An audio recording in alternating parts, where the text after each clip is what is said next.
The moon hung low, a pale disk in the inky sky. Shadows stretched, grotesque and long, from the buildings lining the street. A chill wind whispered through the alleyways, stirring up dust and scraps of paper.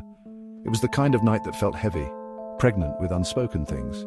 Ethan, oblivious to the ominous atmosphere, skipped along the sidewalk. His 10-year-old mind was a whirlwind of spaceships and alien planets, his backpack bouncing in time with his steps. He hummed to himself, a made-up tune about a brave space explorer discovering new worlds. The streetlights flickered, casting his shadow dancing on the pavement. Unseen in the darkness of a doorway, a figure watched him. He stood perfectly still, a predator blending into the shadows, his eyes, cold and calculating, followed Ethan's every move. He had been observing the boy for weeks, studying his routine, admiring the way he seemed to carry the light of day within him. The man in the doorway licked his lips, a slow, deliberate movement. He felt a familiar pull, a dark hunger rising within him. Tonight was the night. He could feel it in his bones. The shadows themselves seemed to whisper their agreement.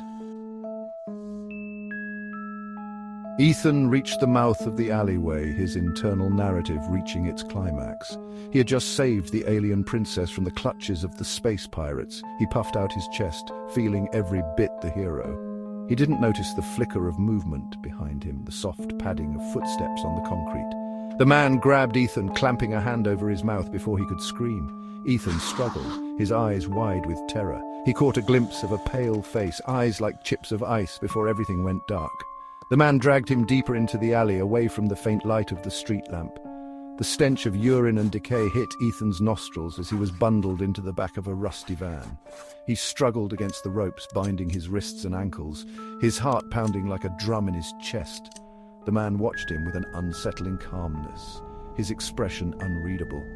"Don't fight it," the man finally spoke, his voice a low rasp. "It'll be easier if you don't fight." His words did little to soothe Ethan's terror. He knew with a certainty that went beyond his years that he was in terrible danger. The van rumbled to a stop, the engine sputtering into silence. Ethan was pulled roughly out of the back and dragged across a dirt floor. He glimpsed crumbling brick walls, rusted machinery and broken windows that offered glimpses of the night sky. The air hung heavy with the smell of dust and decay. He was thrown onto a filthy mattress in the corner of the dilapidated warehouse.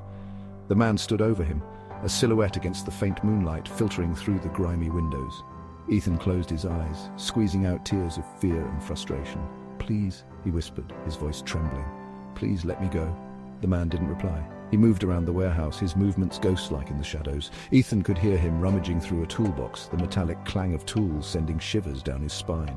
He wished desperately for his parents, for the warmth of his bed, for the comforting hum of his spaceship nightlight. The man stood over Ethan, a syringe filled with a clear liquid in his hand. He hesitated, a flicker of doubt in his cold eyes. Why did he do this? What satisfaction did he derive from the terror of this innocent? The boy's fear was palpable, filling the warehouse like a noxious gas. He pushed the doubt aside. It was too late for second thoughts. He was too far gone. The darkness had him firmly in its grip. He plunged the needle into Ethan's arm, feeling a perverse sense of victory as the boy went limp. Hours later, the man walked away from the warehouse. He melted into the pre-dawn shadows, leaving behind a silence more profound than the night itself. The city, oblivious to the horror that had unfolded within its derelict heart, slowly began to stir.